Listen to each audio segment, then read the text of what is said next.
more pin, and I will open up. Beautiful.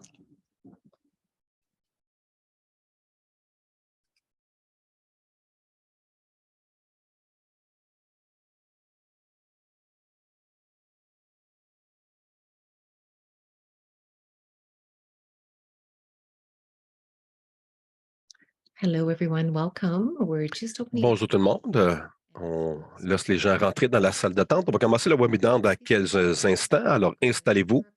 Prenez un thé, un café à côté de vous. Installez-vous et on va commencer le webinaire dans quelques instants ici.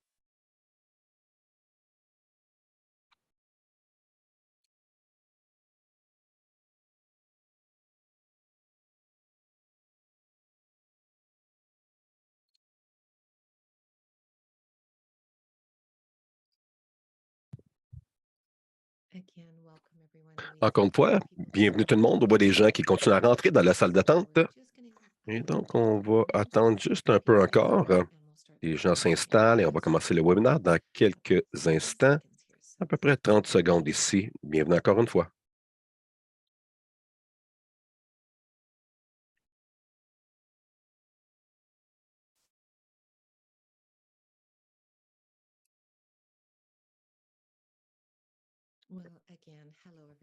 Bonjour tout le monde. Bienvenue à définir votre rôle en tant que fiduciaire.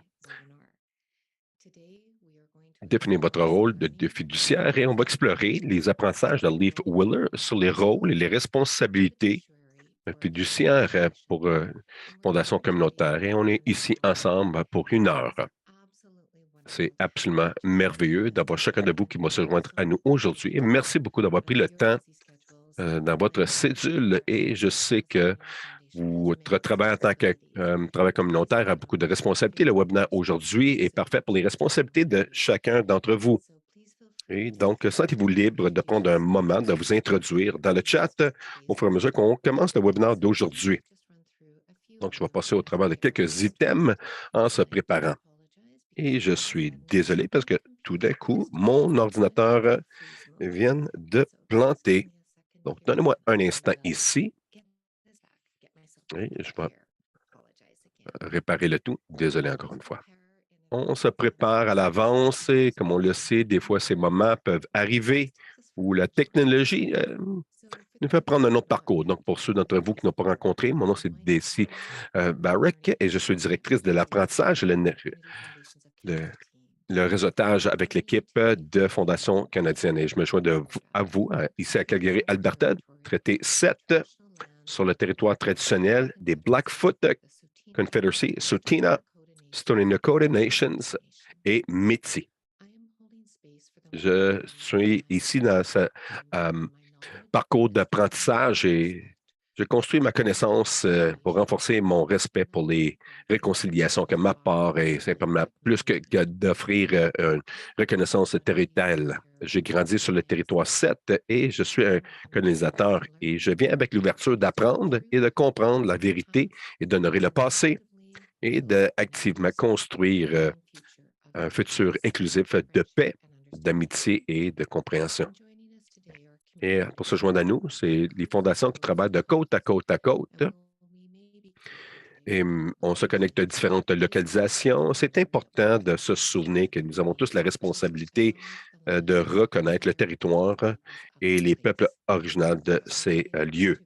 Donc, je vous remercie tous d'être ici avec nous aujourd'hui et j'espère que vous prenez le moment de considérer votre propre connexion sur le territoire et les soignants de où vous habitez.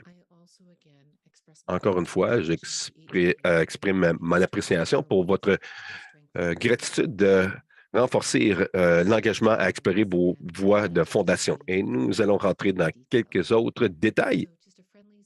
Donc, un petit rappel Zoom, nous sommes en réunion. Donc, pour assurer qu'il y a de l'espace pour des questions, c'est important que nous puissions avoir le temps d'entendre vos questions et d'avoir des dialogues ensemble. Donc, ça veut dire qu'on peut voir et vous entendre. Gardez-vous en sourdine durant la présentation pour permettre à nos présentateurs de montrer leur connexion avec nous et leur contenu. Mais si vous avez des questions lorsqu'on se déplace au travers de la session d'aujourd'hui, mettez-les dans le chat. Nous allons incorporer, collecter vos questions pour un temps de questions-réponses. Donc, notez, vos questions sont importantes pour nous et que le temps de questions-réponses, c'est encore le moment où on peut réfléchir et avoir des expériences d'apprentissage. Le webinaire est enregistré et l'enregistrement et les diapos seront partagés avec vous dans un suivi. Et je vous encourage tous de partager cet enregistrement avec d'autres, votre équipe, de l'équipe financière, les trésoriers, les comités, les présidents et tous les autres leaders dans votre organisation. Cette session est disponible en anglais et en français. Et pour avoir accès au français et à l'anglais, à l'interprétation, vous allez voir un globe au bas de votre écran. Et si vous cliquez sur ce globe, vous pouvez changer entre le français et l'anglais. Vous allez aussi avoir accès au deck en français et en anglais. Et si vous allez en haut complètement, vous allez voir les options. Si vous cliquez et défilez sur la flèche à côté de le View Options, vous allez voir un panel qui va apparaître et sous ces écrans partagés, vous pouvez sélectionner soit de voir les diapos français ou anglais. Je suis absolument honoré de maintenant rentrer dans ce webinaire aujourd'hui, de vous introduire des amis très proches à moi, des fondations canadiennes qui opèrent de côte à côte. Et c'est Dallas Seats et Michael Schaub, tous les deux de Leaf Wheeler Investment Council. Tous les deux, Dallas, et je vais utiliser Mike parce qu'il me donnait la permission de le faire. Mais Dallas et Mike sont des gestionnaires de portefeuille avec Leaf Wheeler Investment Council. Aujourd'hui, nous allons tirer sur leur expérience qu'ils ont eue pour gérer les portfolios pour les fondations et les familles. Ils vont nous parler aujourd'hui plus à l'entour de ce que ça veut dire d'être un fiduciaire et la responsabilité de gouvernance. Cette équipe travaille avec des clients du Canada, partout au Canada, et Mike dirige les fondations et les groupes fiduciaires de Vancouver et Dallas est basé ici à Calgary. Et j'aime avoir ces moments pour avoir le thé avec Dallas ici à Calgary. Leaf Wheeler Investment Council a fait partie de CFC ou FCC Canada et les Cinq Vitaux et ont été partenaires depuis 2019. Nous sommes vraiment reconnaissants pour ce partenariat. Ils sont aussi indépendants, gèrent les firmes d'argent de 22 milliards de dollars d'actifs pour les clients partout au Canada. Et à l'intérieur de tout ça, ils font beaucoup de travail pour les fondations, incluant le comté plus de 100 organisations, groupes autochtones et non autochtones et 3 milliards d'investissements. Et dans les finances, Dallas et Mike ont mentionné que le sujet des rôles fiduciaires en général arrive souvent et ça vient souvent durant les réunions de clients et d'autres discussions. Donc, ils ont une profondeur de connaissances à partager avec nous aujourd'hui. Donc, Dallas, je suis absolument ravi de passer le webinaire aujourd'hui à toi. Bienvenue.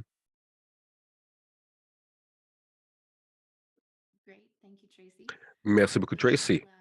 Possiblement, je vais laisser Mike s'introduire rapidement aussi avant d'embarquer.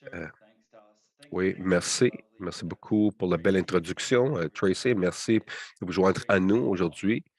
C'est bon de voir, comme Tracy a mentionné, on pourrait souligner le partenariat avec CFC ou FCC Canada est très important pour nous et on aime ce qu'on construit ensemble. Donc, je me joins, comme Tracy a mentionné, de Vancouver. Et je suis heureux de dire qu'on est sur le beau territoire non cédé des Musqueams et Squamish, Première Nation. Et nous avons un peu de soleil aujourd'hui, qui est un peu rare en mars, mais c'est bon d'avoir le soleil en hiver aussi. Donc, elle a bien couvert d'où on vient. C'est important de noter que nous avons géré les investissements pour des fondations communautaires, des fondations communautaires et pour les organisations à but non lucratif au travers du pays. Et on gère aujourd'hui des actifs pour plus de 110 de ces organisations à but non lucratif. Donc, on voit beaucoup de différentes informations et différentes façons de gérer ces sujets. que nous gérons et que nous discutons avec vous. Donc, on est très heureux de partager. Et c'est un sujet qui est très important pour nous et c'est fondamental dans comment que les fondations sont gérées et comment on devrait se comporter. Donc, sur cette note, je redonne à Dallas maintenant, à Calgary. Et Dallas, tu peux t'introduire et on va continuer. Merci, Mike. Je vais maintenant changer l'écran ici. Patientez un instant. Ça devrait être bien pour tout le monde. Bon, merci Tracy, merci Mike. Bonjour tout le monde, merci de vous joindre à nous aujourd'hui.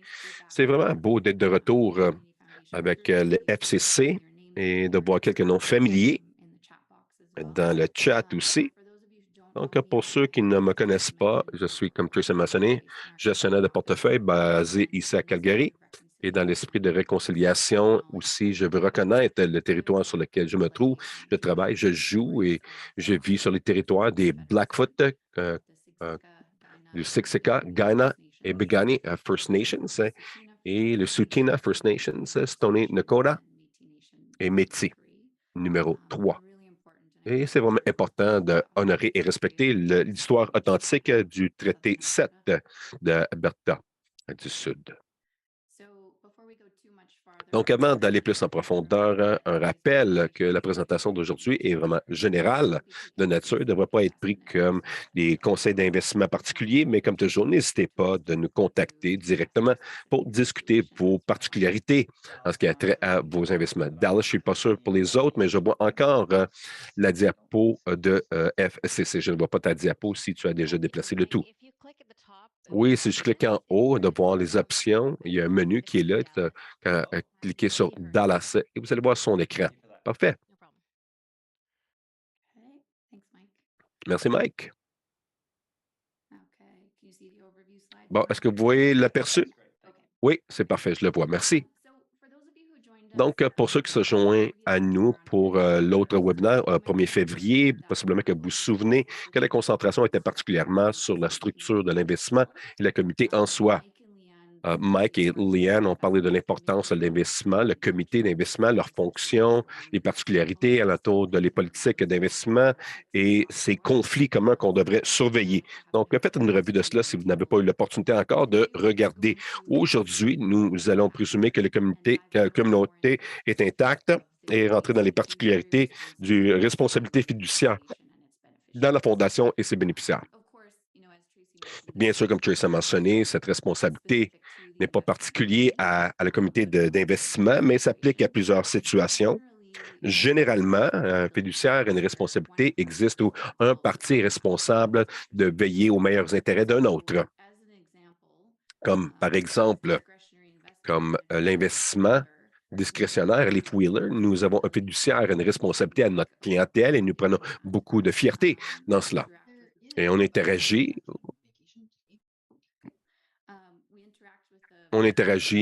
avec différents investisseurs et membres, conseillers tous les jours au travers le pays. Nos clients comptent sur nous pour protéger leurs intérêts financiers.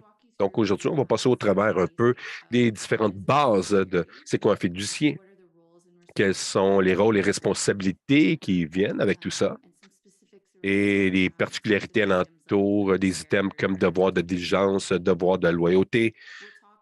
On va parler un peu les défis que vous allez rencontrer et l'importance d'une bonne prise de décision, les pratiques exemplaires pour éviter des problématiques. Et finalement, en fait, plus au milieu, on va fournir l'opportunité pour des scénarios, des discussions à l'intérieur du groupe aujourd'hui.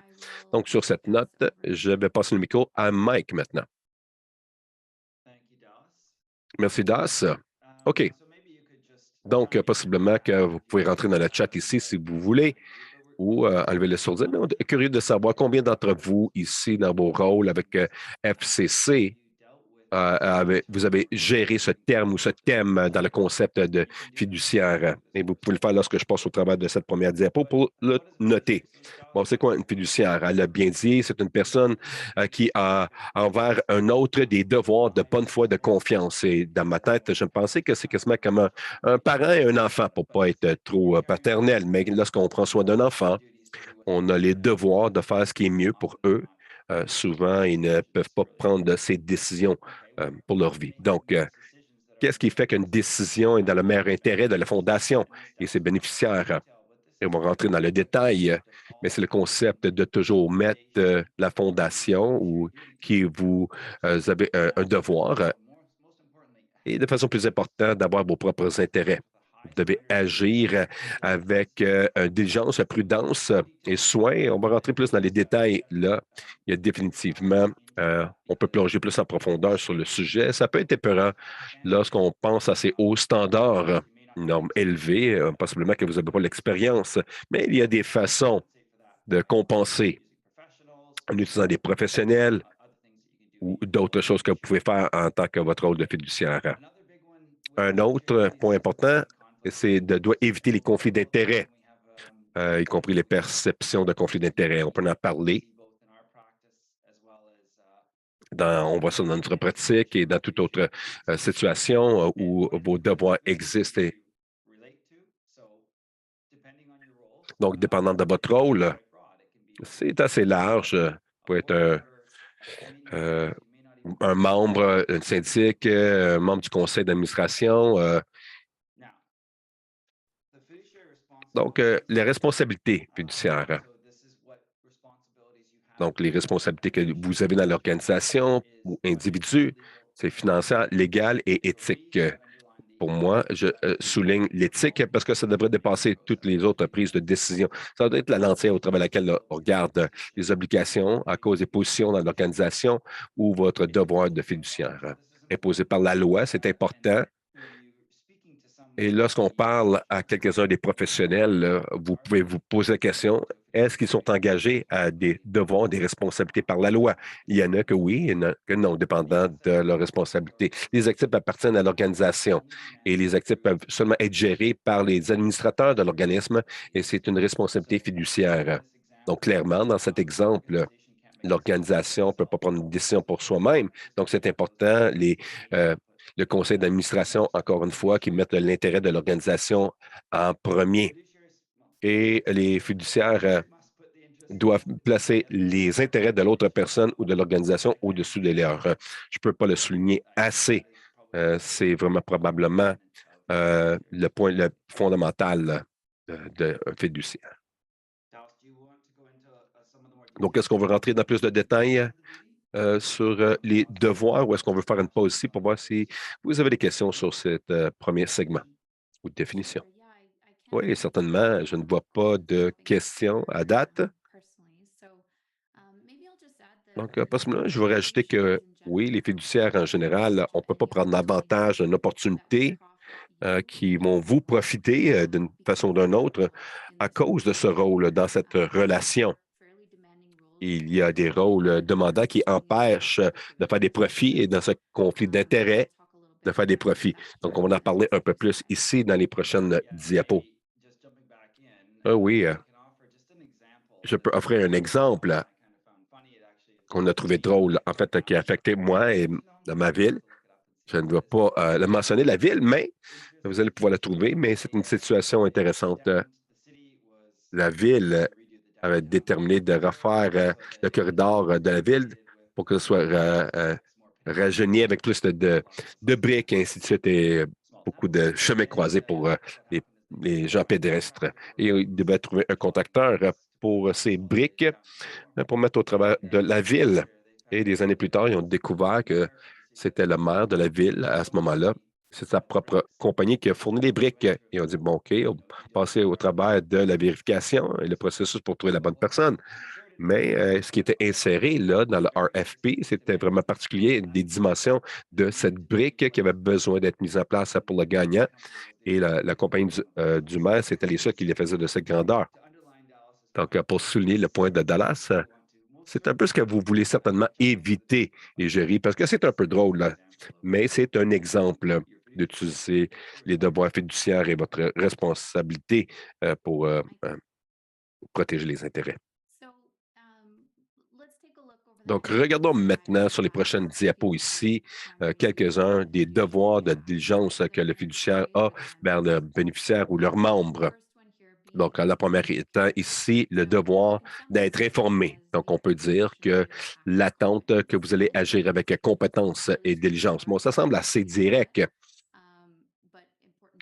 mais c'est important à garder en tête. Il n'est pas nécessaire que vous soyez un expert financier pour être sur un comité d'investissement avec la responsabilité fiduciaire. Mais il y a un haut standard de soins pour les ONG. Et un fiduciaire qui brise leur devoir va avoir des punitions euh, accordées vers eux plutôt que d'une personne ordinaire à l'intérieur d'une organisation. Donc, ces obligations peuvent aussi continuer même après une relation entre le fiduciaire et les bénéficiaires ont pris fin. Donc, c'est important de garder ça en tête lorsque vous êtes assis sur ces comités, que les décisions, et ce qui est pas arrivé encore aujourd'hui, peut avoir un impact à long terme. Donc, on a quelques étapes à proposer ici en bas, des étapes importantes pour aider à rencontrer vos devoirs de fiduciaire pour être informé. Bon, examinez attentivement toutes les stratégies d'investissement proposées sur lesquelles vous vous concentrez. Assurez-vous de poser des questions, d'enregistrer les questions. Parlez si vous n'êtes pas sûr. Il ne faut pas simplement accepter le tout et toujours demander des avis, des conseils supplémentaires au besoin. Donc, d'amener les experts. Sur ce point, il est important de se souvenir que c'est parfaitement raisonnable d'accepter le même standard de soins en retour de n'importe qui dans les professionnels que vous apportez pour vous assister avec le comité, que ce soit des gestionnaires ou conseillers légaux, absolument, ils devraient opérer sous le même standard. Et l'autre point, pardon, j'étais pour ajouter, Dallas, quand tu cherches d'autres points, la chose à garder en tête, c'est que dans la plupart de ces pratiques, comme vous avez exprimé, c'est du gros bon sens, finalement. C'est la question à amener de l'avant. Et comme Dallas a bien dit, si vous avez une préoccupation, vous ne devriez pas être en silence, vous assurer que c'est bien entendu et d'apporter ces points de gros bon sens, que ce soit investissement légal ou acheter des chaises, des fenêtres, peu importe, demander si ça a du bon sens ou non. Merci, Mike. Donc, la prochaine diapo ici que j'ai apportée se réfère à ce qu'on appelle le devoir de loyauté. Et ça peut être résumé pour agir honnêtement et de bonne foi dans un intérêt de l'organisation. Donc, les actions que vous avez peuvent être faites pour le bienfait de la Fondation seulement, d'éviter tous les gains personnels. Et c'est important de remarquer que, comme j'ai mentionné, si vous êtes engagé à l'extérieur des parties tierces pour gérer les finances ou assister dans le processus, votre devoir personnel de loyauté n'est pas quelque chose qui peut être délégué. À cause de cela, c'est important d'être présent, engagé dans toutes les conversations dans le comité. Vous devriez être, les divulguer, les conflits d'intérêts pour le reculer là où nécessaire. Et l'équipe devrait comprendre, avoir une communication facile, éviter de partager de l'information confidentielle. Et tel que mentionné, d'ajouter un professionnel, un gestionnaire professionnel qui a ses propres responsabilités fiduciaires, c'est c'est une bonne protection, une garantie qu'il s'agit pour vous épauler. Et pas toutes les licences sont créées de façon égale. Il faut faire la diligence personnelle pour être sûr que tout est bien accompli. Bon, ici, sur les devoirs, je pourrais inclure le devoir d'obéissance. Bon, souvent, c'est l'idée que le comité devrait se concentrer sur poursuivre sa mission et de ne pas participer à des activités qui ne font pas partie de son objectif. Donc, essayez toujours de garder au centre, porter le chapeau que vous portez sur le comité d'investissement, vous souvenir de rester sur cette tâche particulière, de garder cette mission et l'investissement, l'hypothèque devant tout le monde. Éviter d'utiliser des options qui ne s'alignent pas avec la mission globale et d'assurer, énoncer une politique d'investissement ne doivent pas être retenues. Examiner régulièrement le rendement et la structure de l'ensemble du portefeuille. Donc, on a mentionné ça un peu plus dans le webinaire, mais faites attention pour les jugements sur le comité ou les préjugés, encourager les membres à être conscients de c'est quoi ces jugements ou les préjugés sur le portfolio. Et nous allons maintenant aller vers une session, un atelier. Donc, je vais passer maintenant à Michael introduire le sujet pour aujourd'hui. OK. Nos organisateurs vont nous mettre dans des ateliers maintenant, des petits groupes pour discuter un scénario.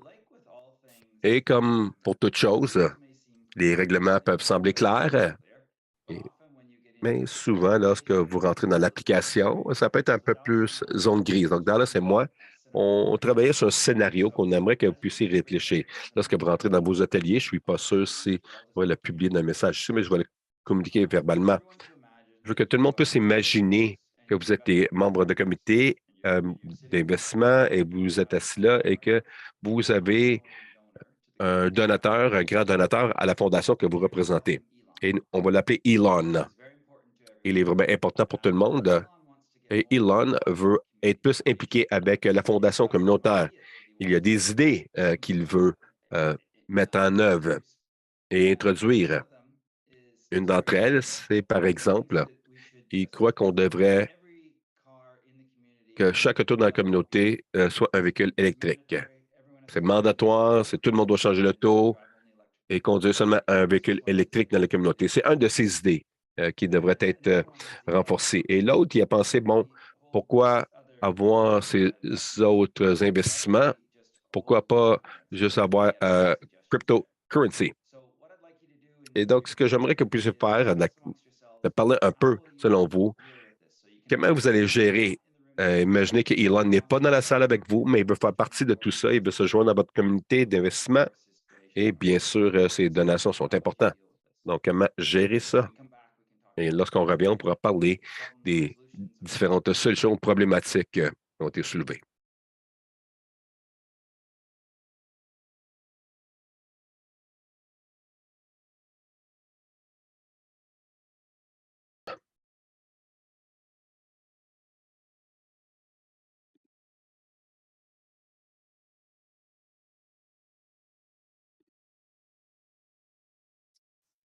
Dallas, I think we've got everyone Dallas, coming. je crois que les autres se reviennent.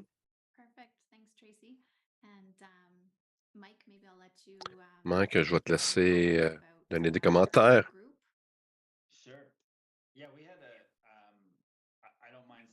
Bon, ça ne me dérange pas de dire qu'on avait des conversations vraiment intéressantes et si c'est OK, je vais vérifier. Suzanne, est-ce que ça te dérange de partager les points que tu as apportés dans ta formation communautaire? Oui, ça ne me dérange pas. Bonjour tout le monde. Oui, on a apporté le fait qu'on avait quelqu'un qui voulait payer pour jouer et on a compté sur notre police et nos politiques étaient déjà en place, étaient vraiment claires. Vous savez, si vous venez ici en tant que donateur, vous venez avec le chapeau de donateur, si vous venez sur le comité, tu portes le chapeau du comité. Si tu viens en tant que volontaire, tu portes le chapeau du volontaire. On essaie de garder les voix bien séparées et vraiment distinctes là-dedans. Notre politique supporte le tout. Et s'il y a une conversation qui ont gagné leur influence dans un domaine basé sur le temps ou le dollar, les politiques sont très claires qui disent que voici ce qui est votre rôle ici. Donc, c'est là où nous sommes.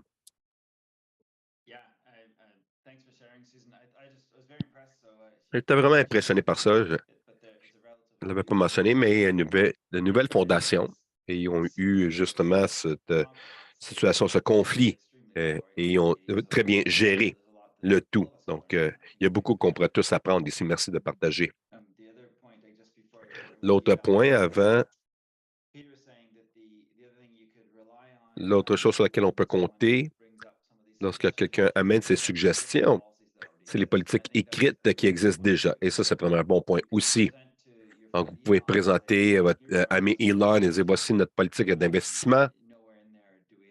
Et personne, nulle part là, où on permet l'investissement de 100 de peu importe les paramètres, et ça peut lui donner une réponse sans que ça soit émotionnel. Merci, Mike. Des thèmes semblables de notre groupe aussi et de revenir à ces politiques de base, et ces politiques écrites comme une barrière de protection. C'est intéressant de noter aussi que ça peut être vraiment difficile pour des plus petites fondations où vous êtes là dans la communauté, la chance d'avoir quelqu'un qui est potentiellement qui veut porter multiples chapeaux peut être, le risque est augmenté.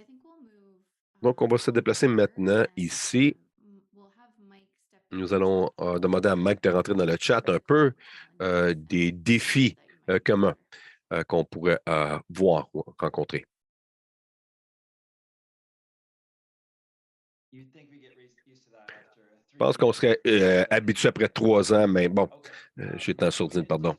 OK, on a parlé de, peut-être pas commun, mais quelque chose, une problématique de manquement au devoir. On peut voir sur la diapo ici le manque d'expertise ou de prudence, complexité et réglementation. Bon, dans ce moi, on a touché sur le point, c'est pas quelque chose qu'un membre de communauté ou quelqu'un fiduciaire doit peut-être intimider.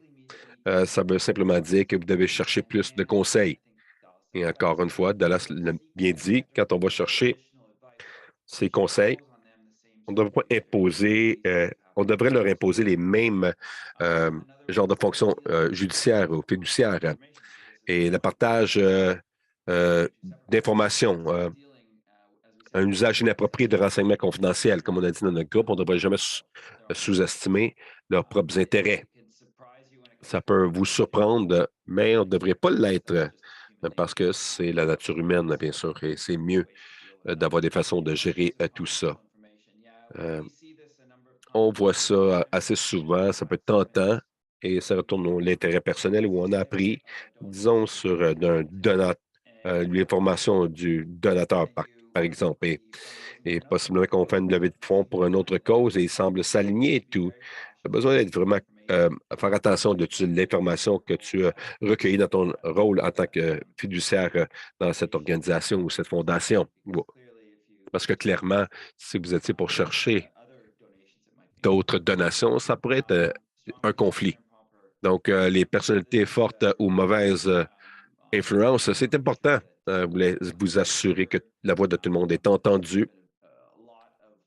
Il y a beaucoup de mouvements pour s'assurer qu'on a la diversité sur les comités, les conseils d'administration ces jours-ci et la diversité d'expérience et de pensée. Vous avez besoin des voix qui s'avancent. On manquait de vision, de priorité claire. Ça retourne à l'exemple ici aussi, si vous n'aviez pas ces politiques en place, et ça serait plus difficile de revenir à des idées que vous croyez qu'elles ne sont pas alignées. Ça commence avec une vision de construire ces priorités et ces polices en place pour avoir une structure en place. Conflit d'intérêts, on en a parlé assez. Le montant et ressources limitées. Encore une fois, je ne veux pas que cette présentation soit intimidante pour ceux qui pensent à prendre une responsabilité fiduciaire. C'est une belle récompense. Ça demande de ton temps, tes ressources, et vous voulez vous assurer que vous pouvez le fournir. Mais souvent, les gens de qualité trouvent le temps qui sont intéressants, qui suivent dans notre bureau. Est-ce que c'est possible pour des gens d'avoir trop de responsabilités sur des comités? Est-ce que c'est un problématique? Alors, ça va au prochain point. Bon, mauvaise communication. De s'assurer que dans votre organisation, tout le monde peut communiquer clairement et de façon intelligente.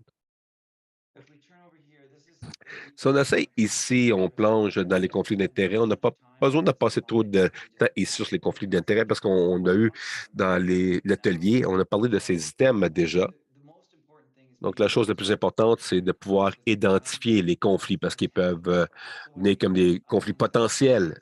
On devrait penser de cette façon. Possiblement que ce n'est pas un conflit aujourd'hui, mais comment éviter les conflits potentiels en apparence et en pratique. Donc, identifier sur le comité, le conseil d'administration est annoncé. Différents conseils où on participe, ils vont demander au début ouvertement ce qui pourrait être un conflit. Dévoilement de ces conflits, c'est si vous avez d'autres activités, de parler quelles sont mes autres activités ou d'autres activités d'affaires. Et ça devrait venir dans l'organisation aussi pour être conscient dans quoi d'autre vous vous impliquez. Ils peuvent voir si un conflit perçu, abstention de voter si nécessaire. C'est là où il y a un conflit perçu. Et souvent, c'est mieux pour ce membre, si ça fonctionne, de s'abstenir de le vote et de la discussion pour que le reste de l'organisation puisse continuer. C'est le prochain point aussi. Et bon, s'abstenir de toute action visant à influencer la discussion ou le vote. Bon, c'est une zone grise encore parce qu'il va toujours avoir un consensus ou de la politique à l'intérieur des salles de réunion. C'est correct, en fait, c'est pour assurer que les membres du conseil amènent ça au prochain niveau, de mettre une influence non réglementée sur le vote. Bon, c'est un conflit d'intérêts, mais je crois qu'on doit retourner à Dallas maintenant et parler de comment on peut créer une prise de décision saine. Merci, Mike. Je voulais partager rapidement un exemple ici. Et on tient quelques-uns de nos collègues devant ce webinaire. Et c'est important de noter que pas tous ces conflits sont arrivés avec l'intention de mauvaise intention de nuire. Ça ne change pas les obligations. Par contre, dans une instance, un comité a été trouvé dans une conversation à diriger toute l'imprimerie vers sa propre compagnie. Donc, il y a quelque chose qui peut sortir vraiment de façon innocente, mais c'est un exemple d'un conflit qui est là. Donc, vous réalisez maintenant qu'il y a beaucoup de nuances dans ces standards de fiduciaire, quelque chose qui peut sembler vraiment noir et blanc. Dès le début n'est pas nécessairement aussi facile à naviguer. Donc, ça revient à sa bonne gouvernance d'avoir ces politiques et ces procédures en place qui vont établir les standards pour la redevabilité. Une prise de décision saine, c'est pour protéger les meilleurs intérêts de la fondation. Donc, la liste ici est pas est exhaustive, mais ça établit quelques sauvegardes. Donc, d'avoir cette mission, même un code de conduite et dans les faits de fait que nous avons préparés à côté de cette présentation, vous allez voir un lien à quelques-uns des exemples au travers du FCC et vous pouvez, ou le CFA, pardon, voulez vous assurer que le comité est complètement engagé sur la même page. C'est quoi la mission et le code de conduite? S'assurer qu'on définit ces investissements, comme Mike et Liane ont mentionné dans les derniers webinaires, d'assurer, mener un processus approfondi de diligence raisonnable et de recherche de gestionnaire, de s'assurer que vous faites ça, une revue régulière d'évaluation, comme le besoin de l'organisation change en cours de route. Et gardez la diversification en tête, pas simplement dans le portfolio d'investissement qui, bien sûr, on le prêche, mais à l'entour de la table. On voit beaucoup de problématiques où les comités d'investissement ont permis ou expérimenté des voies qui peuvent contrôler des réunions et donc essayer de développer un système qui va permettre une conversation ouverte et encourage une variété de voix et d'opinions. Bon, vous pouvez reconnaître un comité de succès au travers des items que nous avons soulignés ici. Il y a souvent le terme de référence, la charte ou le code, une politique bien établie. Ils ont un président efficace. Ce n'est pas un président efficace, c'est quelqu'un qui demande de l'intégrité. Ils peuvent influencer sans dominer. Ils ont des forces personnelles. Par des forces personnelles, ça peut être difficile. Une vision claire, une passion pour le travail. Souvent, il y a haut degré de niveau d'intelligence et d'expérience pertinente et ça peut être décisif et agir avec courage. Donc, ultimement, les membres de comité sentent qu'ils sont bien soutenus. Et encore, tel que mentionné, ils sont engagés à cette évaluation régulière. Donc, vous voulez vraiment avoir les bonnes expertises, la diversité, l'objectivité en place, euh, démontrer une pensée stratégique et demeurer transparent, demander de l'aide où ce que vous en avez besoin. Donc, le dernier point avant de finir dans un temps de questions et de réponses, on essaie d'amener ça à quelques-uns des meilleures pratiques. Les pratiques exemplaires, il y a beaucoup de nuances ici, bien sûr, et ça peut se sentir vraiment accablant. Mais notre espoir ici, c'est de rendre ça plus facile sur les membres de comité de réussir ces obligations fiduciaires. Quelque chose que j'aime faire lorsque je me sens accablé avec mes propres responsabilités fiduciaires, c'est de se souvenir qu'ils existent pour vraiment des bonnes raisons. De garder tous en tête et la protection qu'elles offrent, ça aide à enlever la pression que vous pouvez sentir dans cet espace. Donc, premièrement, comprendre les responsabilités fiduciaires, comme qu'on a expliqué aujourd'hui. Politique et procédures claires, énoncer des politiques d'investissement bien définies, impliquer les experts, éviter les conflits. Pardon. N'ayez pas peur de faire des choses comme développer des vérifications, d'évaluation de réunions. Donc, d'être là et faire une revue là où vous avez passé, le succès que vous avez eu ou non.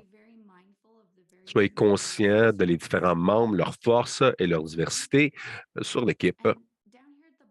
Et ici, à la toute fin, je crois que c'est vraiment important, c'est de ne pas oublier de planifier les mesures d'urgence et de remplacement de succession. Voulez-vous réduire les risques à des personnes, d'assurer qu'il y a des mesures en place et comme qu'on fait en tant que gestionnaire d'investissement, on va assurer d'avoir autant de stabilité dans ces points de transition sur le comité, d'avoir ayant des bons processus en place pour que ces engagements et d'étaler. Souvenez-vous de ces fonds à long terme et de garder ça vraiment en tête. Un nouveau membre de comité n'est pas nécessairement une cause pour un changement immédiat de mettre cette nouvelle étape sur le processus. Donc, on va résister à la tentation de gérer ses actifs comme s'ils étaient les tiennes, parce que nos propres horizons et nos besoins sont vraiment, vraiment différents qu'une fondation à long terme telle que celle-ci. Donc, ultimement, ça revient à préserver les buts de la fondation et d'assurer que vous pouvez tous continuer à faire le beau travail que vous faites déjà pour votre communauté locale. Donc, sur cette note, je crois que nous allons redonner le micro à Tracy. Merci beaucoup tout le monde d'être venu aujourd'hui et j'espère que c'était très utile. On est très heureux de prendre des questions que vous pourriez avoir. Dans ce mic, merci beaucoup. Vraiment, on l'apprécie, le niveau de conseils que vous avez partagés avec tout le monde. On a un moment pour une ou deux questions. Donc, ici, il y a une question de quelqu'un, qui que ce soit. Sentez-vous libre d'utiliser la fonction de la levée de la main. On va prendre un instant. Et lorsqu'on regarde et on attend un peu, je veux réfléchir un peu sur l'idée de partager avec vous deux, avec tout le monde ici, que vraiment on apprécie vos idées, vos réflexions sur les rôles, les responsabilités. Et c'est vraiment un rôle organisationnel pour regarder les responsabilités fiduciaires et l'importance de l'éducation continue, comme on fait aujourd'hui, d'avoir des espaces où on peut discuter et rentrer en profondeur. C'est important pour le comité et le conseil de prendre un moment de pause et réfléchir sur les apprentissages qu'ils peuvent inclure dans leur calendrier régulier et l'inclure comme un moment qu'on peut partager avec le groupe. Ça permet les temps de discussion et que ces réflexions peuvent sortir durant les réunions. Nous avons dans les ressources des documents importants et les deux ont fait allusion alentour d'avoir des bonnes politiques en place, des bons systèmes en place, d'avoir des revues de vos devoirs. Nous avons des guides qui sont disponibles à tous nos membres de fondation, qui sont disponibles au travers de la bibliothèque de ressources sur la maîtrise de la gouvernance et le modèle guide. Donc, nous allons partager pour tout le monde parce que c'est un outil clé pour aider la communauté, les FCC, à inclure toutes ces pièces que vous avez notées aujourd'hui à l'intérieur de leurs opérations. Je ne vois pas d'autres questions ici. Je veux m'assurer que je n'ai rien manqué. Oui, il y a quelques questions dans le chat. Parfait. Oui, je viens de voir. Merci. Donc, je vais noter ce qui a trait le deck et les enregistrements sera fournis à tout le monde qui est présent suivant ce webinaire. Dans les jours à venir, et nous allons inclure un lien aussi dans les ressources. Donc, c'est prêt et disponible au bout des doigts.